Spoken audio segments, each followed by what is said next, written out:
كم النهارده كم في الاسبوع؟ يوم ايه في الاسبوع؟ اليوم الاربع. النهارده احنا عندنا مولد النبي، انتوا غدا الخميس نفطر. مولد النبي. اه.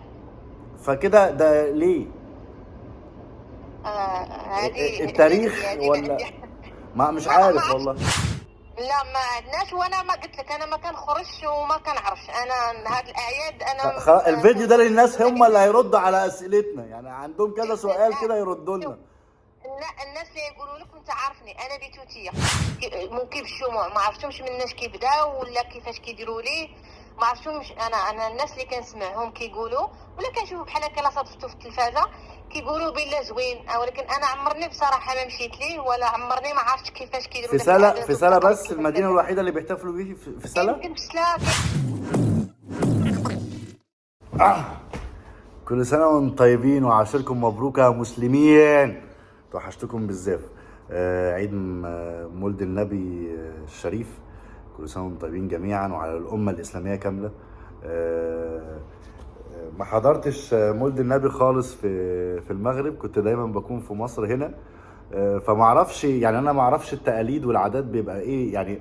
دايما كنت بشوف في التلفزيون في زي اللي هي الأدعية الدينية، الحاجات دي زي ما عندنا برضو بيعملوها. ولكن مثلا انتوا زي ما بتشوفوا في التلفزيون عندنا في مصر، تلاقي احنا عندنا الشوارع بتبقى يعني طبعا زحمة جدا. حلاوة المولد طبعا معرفش في منكم اللي يعرفها، اللي هي العلب اللي بنعملها حلاوة المولد دي.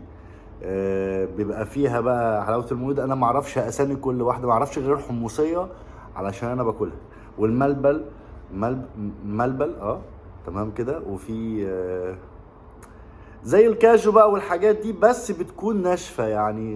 ما اعرفش اساميها. انتوا عارفين ان انا في الاكل ما عنديش، ياما ارحميني، ما مش ما بحبه يعني. انا ما عنديش مع الاكل، حتى الحاجات الترفيهي دي انا ما عنديش معاها.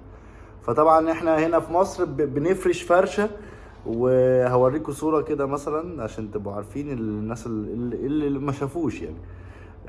بنفرش فرشه مثلا، المحلات بيبداوا يعملوا الانوار ومش عارف ايه، وعروسه المولد وحكايات كده وزحمه وروينه يعني. جيت كل لما اجي اسال هاجر طب ايه التقاليد، انا ما اعرفش ايه التقاليد اللي في المغرب في مولد النبي. ف قالت لي احنا ما بنحتفلش بمولد النبي. بتكون برضو زي أدعية في التلفزيون، بيقعدوا يقولوا أدعية أو حاجة زي كده. ف... فأنا هكلمها دلوقتي. عايز أقول لكم النهاردة عيد ميلاد نادية حماتي. كل سنة وانت طيبة يا نادية، وعقبال 100 سنة يا رب، العمر كله ليك. بس أنا معرفش هاجر أصلا يعني، هل هي صح ولا نايمة ولا جت من الشغل ولا ما جاتش. يا هاجر، ايوه. كل سنة وانت طيبة وعشرك مبروكة. الله يبارك فيك لينا وليك، كيفك بخير؟ الحمد لله. انا بصور عشان عايز اسألك على حاجة. ايه قول لي. تمام. المهم دلوقتي انت فين؟ انت رجعتي من الخدمة؟ انا في الطريق. في الطريق؟ ولكن انا وقفت في شي بلاصه باش نهضر معاك.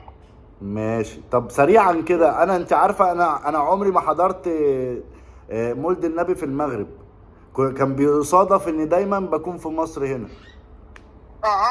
فانتوا يعني احنا عندنا هنا، كنت لسه بقول للناس، احنا عندنا هنا مثلا عروسة المولد والحلويات اللي انا كنت بجيبها المغرب مثلا، والحاجات دي في بحالها يعني. بتعملوا بحال الحاجات دي ولا بتكون الحلويات المغربية؟ لا كاين يشوف، كاين ناس كل واحد كيفاش كيحتفل به.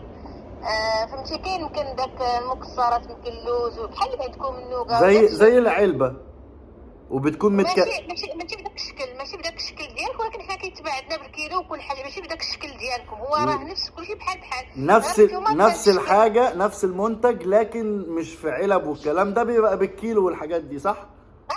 ما هو في ناس كده. هي الفكرة اللي انا عايز اوصلها يعني، زي حلاوة المولد ما موجودة هنا، احنا بنطلق عليها حلاوة المولد. بحال تمام. وكاين عاود اللي كيحتفل به بحال هكا كيمشي يشري جليلبات وداكشي كيلبسوا داكشي التقليدي ديالنا، راك عارف الجلالاب والقناضار وهذا. تمام. وكاين عاوتاني فسلا، انا عمري في الحق عمرني ما مشيت، كنت انت يمكن سمعتي بها ملي كنتي هنا عندنا، ملي كنتي هنا معانا. اها هذاك موكب الشموع كيديروا فسلا، انا عمري ما مشيت ليه بصراحه، عمرني ما عرفت ثواني كيديروا فين انا كنت معاكم فين؟ كنتي معانا حنا، كنتي سمعتي به موكب الشموع كيديروا فسلا. انا ما حضرتش مولد النبي في المغرب يا هاجر. لا مثلا انك حضرتي هنا مولد قلت لك زعما تكون سمعتي به وانت هنا عندنا. استني لحسن عصافير. وبعدين يقولوا مش مسيطر. انا اسف يا جماعه. بعدين ما حكيتش. ايوه قلت لك موكب الشموع انا عمرني انا براسي، تقول لي شنو كيديروا فيه غنقول لك ما عرفتش، انا براسي عمرني ما حضرت ليه، انا كنسمع الناس اللي كتمشي كيقول لك زوين. يعني انت بتقولي دلوقتي تقريبا يعني سمعت ان هم ساعات بيحتفلوا بيه في سله. بيحتفلوا بيه ازاي بقى؟ انا قلت لك انا براسي ما عرفتش، انا كنسمعو كيكون من العام للعام من في هذه المناسبه هذه موكب الشموع، ما عرفتهمش مناش كيبداو ولا كيفاش كيديروا ليه، ما عرفتهمش. انا الناس اللي كنسمعهم كيقولوا ولا كنشوفوا بحال هكا لا صادفتو في التلفازه كيقولوا بلا زوين، ولكن انا عمرني بصراحه ما مشيت ليه ولا عمرني ما عرفت كيفاش كيديروا في سلا بس المدينه الوحيده اللي بيحتفلوا بيه في سلا؟ يمكن في سلا، كاين يمكن في فاس، ما عرفتش في المناطق، ولكن انا هنا موكب الشموع كنسمعوا في سلا، كنسمعوا في سلا بزاف من العام للعام. مي انا سولت الناس قالوا لي زعما راه زوين كيمشي وهذا لا بغيتي تمشي، ولكن انا بصراحه عمرني في حياتي ما مشيت ليه، كنسمعوا تمام. من الصغر وانا كنسمع موكب الشموع، غير هو كيفاش كيديروا ليه وكيفاش الطريقه وهذاك الشمع كيفاش كيصوبوه. قال لك هما كيكونوا 4 شهور وهما قبل وهما كيجلسوا يصوبوا هذا الشمع، ممكن كيزوقوا فيه، كاين شي طريقه عندهم. انا ما عرفتش، قال لك 4 شهور وما خدامين على هذا الشيء، ماشي غير فهمتي. ايوه فاهم. يعني انت يعني انت مش متاكده، يعني احنا هنسيب الكلام، يعني الناس اللي تاكد لنا الكلام ده صح ولا غلط يعني. انا كنعرف موكب الشموع كيكون في هذه المناسبه، ولكن كيفاش كيديروا ليه وانا سولت الناس، لان نظرني راسي وسولت الناس وقالوا لي زعما راه كيفاش كيتصوب وكيفاش راه زعما من 4 شهور ما خدامين على هذا الشيء وكيصوبوه، وكل عام كيديروا حاجه كيقولوا لهم موكب الشموع اش كيديروا وكيفاش كيديروا ليه، ولا منين اش من منطقه كيجي ولا داكشي كيركبوه وكيديروا كيعرضوه كيتمشاو به، والله ما عرفت زعما بصراحه. الناس اللي تفيدك، الناس اللي في سلا وداكشي، او الناس اللي ملمومين بهاد العادات والتقاليد هما اللي غيعرفوا بالضبط شنو كيديروا فيه. مي انا راك عارف انت من تزوجتيني وانا هنا ما كنعرفش زعما. ايوه فاهم. انا بتكلم ان احنا بنشوف ايه اللي بيبقى متشابه ما بيننا في مولد النبي، بس هي دي الفكره. يعني مثلا كنت بقول برضو بيطلعوا في التلفزيون بيعملوا ادعيه وكده، ونفس الكلام عندكم ده انا شفته. تمام. نفس الكلام. في بقى حاجه ثالثه يعني دي برضو يعني شبيهه لعيد الفطر وعيد الاضحى برضو. يعني النهارده ايه يا هاجر؟ النهارده كام في الاسبوع؟ يوم ايه في الاسبوع؟ اليوم الاربعاء. النهارده احنا عندنا مولد النبي، انتوا غدا الخميس مولد النبي. فكده ده ليه؟ التاريخ ولا ما مش عارف والله. زعما الصراحه غادي تكون على حساب الشهر، على حساب امتى كان الاول وامتى، ما عرفتش انا، غادي تكون على حساب الشهر. انا هاد التفاصيل زعما لي ديطاي ما عنديش، انا اللي كنعرف هذاك زعما كيحتفلوا به كل واحد كيفاش كيدير الطريقه ديالو. انت شفتي انت عمرك هنا عمرك ما حضرتي ليه معانا؟ لا ما حضرتوش، ما صادفش. انا لو تفتكر انا في الوقت ده بيكون عندي شغل، ببقى في مصر.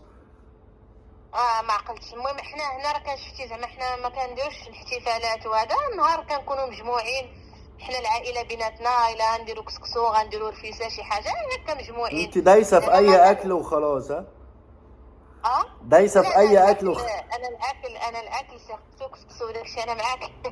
زعما حيت حنا كنكونوا مجموعين كنقولوا جالسين حيت كيعطونا فيه يومين اجازه، بحال دابا غدا وبعدو حنا جالسين. ايوه فاهم. ماشي المغرب جالسين، حتى نتوما ممكن عندكم اجازه. احنا اليوم عندنا اجازه رسمي، لكن نزلنا الخدمه عادي، لكن الاجازه هناخدها بكره. ليه؟ لان كقانون في مصر نزل ان اي يوم اجازه في وسط الاسبوع ما ناخدوش. ناخده امتى؟ ناخده يوم الخميس اخر الاسبوع مع الجمعه مع السبت. يا صافي كله والقوانين ديالو. حنا عندنا النهار هذاك النهار اللي غيكون فيه كناخذوا الاعياد الدينيه ديما كناخذوا فيها يومين. ايوه، ما هو احنا خدنا اجازه، بس بدل ما كنا ناخده النهارده وننزل بكره الخدمه وبعده اجازه، لا بيدوم بيدوها كامله خميس جمعه سبت كده يعني. صافي. وكيف كيمشي يشري الوليدات ديالو كي عروسه المولد عندكم؟ عروسه المولد يا هاجر؟ عروسه المولد جبتوا الالاف؟ لا، ايه؟ كنت بحال اللي جبتوها الالاف، كانت ماماك صيفطات ليا بحال الالاف. والله انا مش فاكر. تقريبا. لا صيفطها ثانيه مره، ومره صيفطتها معاك، ومره جبتها رانيا. ايوه صح. لا ما عندناش. وانا ما قلت لك انا ما كنخرجش وما كنعرفش. انا هاد الاعياد انا الفيديو ده للناس هم اللي هيردوا على اسئلتنا، يعني عندهم كذا سؤال كده يردوا لنا. لا، الناس اللي يقولوا لك انت عارفني انا بتوتيه، انا كنتسنى غير وقتاش ناخذ عطله ونجلس في الدار. خلاص انا هرجع اقول لهم عواشركم مبروك عشان ما نطولش عليكم. مبروك على الجميع ان شاء الله. امين يا رب، على الامه الاسلاميه جميعا. والنهارده اخر حاجه هختتم بيها، كنت لسه بقول ان نادية عيد ميلادها اليوم الاربع. النهارده موافق ايه يا هاجر؟ شحال اليوم في الشهر؟ اليوم 27. 27 يعني 27 عندنا هنا في مصر مولد النبي. 27 عيد ميلاد حماتي نادية. 27 تم رسميا اختيار المغرب باستضافة كاس افريقيا. ايوه. ايه؟ قلت لك الحمد لله. الحمد لله والله. ديالنا الحاجه مزيانه ان شاء الله. يا رب تحفظ البلادات كاملين وتحفظنا وان شاء الله كل شيء الجميع، ماشي غير المغرب. امين يا رب. كل شيء ان شاء الله. والمغرب اكثر. راك عارف هذه السنه شويه جات عليه صعيبه. بالزاف. والحمد لله، الله يرحم الحمد لله على كل حال. شويه صعيب علينا، ولكن الحمد لله ان شاء الله غادي من هنا لقدام نشوفوا غير الحاجه الزوينه باذن الله. باذن الله. يلا احنا هقول لكم، انا استني خليكي معايا عشان عايزك. هقول لها كلمتين. أيوة. اقول لكم تهلوا في راسكم وعواشركم مبروكه وكل سنه وانتم طيبين. السلام عليكم.